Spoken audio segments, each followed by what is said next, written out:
This is the landing spot for the driver under the most pressure, in my opinion. Okay. Jack Doohan, huge target on his back to start. I mean, if you've been living under a rock, you might not know this, but Jack Doohan got one race in under his belt at Abu Dhabi at the very end of the season last year. Didn't quite perform so hot. Kept it on track. Didn't do anything crazy. Throwing a little bit early. An early exit for Esteban Ocon. Very controversial as well.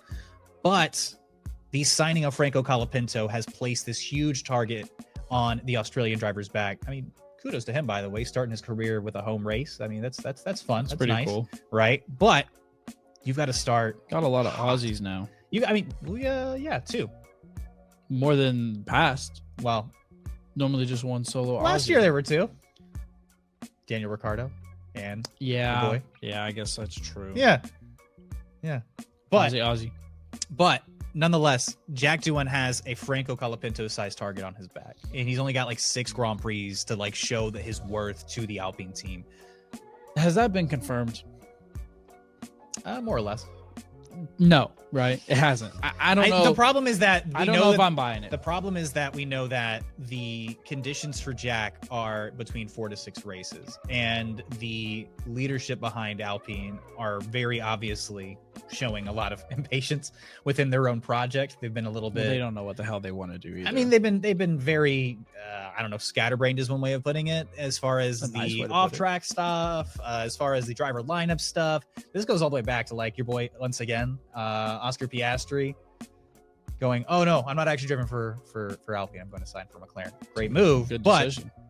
at the end of the day, there's a lot going on behind the scenes with this team. The added driver pressure isn't going to help anything. And Jack Doohan absolutely starts with a huge target on his back. In my opinion, because the expectations are somewhat low, pressure's high, but the expectations are low. Yeah. Why not just send it, my man? Go do something dangerous. Be explosive. Be interesting. Safe, relatively. But I mean, relatively. But if you see, a gap, Ayrton Senna, just go for it. Yeah, no, I mean, for sure. That should be the mindset for him. Like I said, I don't know if I buy it. I don't know if I'm buying this whole he's got 6 races to prove it situation. And this is why. I think that... You think they're going to give him more grace than like a handful of races after Colapinto signed a multi-year reserve role? I think here's what I really, really think. I think that it was just kind of a ploy just to create a little bit of tension, create a little bit of buzz, maybe pretend to put a target on his back, but really I think they're going to let him race out this season. And now on the other hand, you are the most optimistic person now on the other hand at this table, well, because and possibly even within the context of this post. Well, and on the other hand, if it is true, then whoever in Alpine leaked out this information, you suck, because that's a terrible way to start a rookie year. It's like, hey, congratulations, you signed this contract, blah, you blah, fulfilled blah, a lifelong dream, but there's got a guy that could be better than there's this Argentinian guy that's really good, and we saw him at a lot of races last year. Don't mess up, or he crashed if you will, a few times, but like he was pretty good. Or if you will, or if you do, sorry about your luck. That sucks. That should never have gotten out. They've got 2 reserve drivers, if I'm not mistaken, as well. They've also got Paul Aaron, who also graduated. 2 first names.